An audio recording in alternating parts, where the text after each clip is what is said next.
Hola, T-Believers. ¡Ay, la carpa Aragón! Escenario de tantas y tantas zorreras, de tanta vergüenza propia y ajena.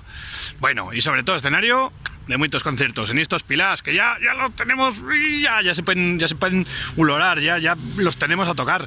Bueno, y como este año yo ando una mica que no sé lo que faré, pues lo que quiero oír los vuestros consejos para este Tierra de Barrenaus 6. Porque ya, y en la 6ª temporada, si no has escuchado el primer programa ya tardas. Bueno, pues para lo segundo, quiero saber los vuestros consejos sobre pilás. ¿Qué me recomendad de fer? ¿Qué hice a fer vosotras? ¿O qué no hice a fer? Porque igual han retallado una miqueta a la programación, ¿eh, Azcón?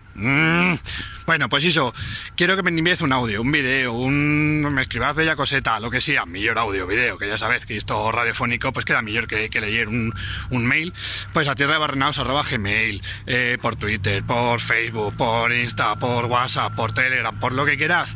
Bueno, pues eso, me enviad. Oye, que voy a ir a tal concierto, voy a hacer tal cosa. Uf, qué fiera de la carpa, Mirad qué parque más poliu. Ay, Zaragoza, qué polita que es. Ay, carpa, qué zorrera me va a pillar aquí. Bueno, pues eso, que me envíes bella cosa. Pues eso, pues que si hice a ir a ver el concierto, si te hice a trobar con un amigo que se va mucho tiempo, que no me llevas, que voy a ir a lo pregón a decirle cosas a los de B vocal.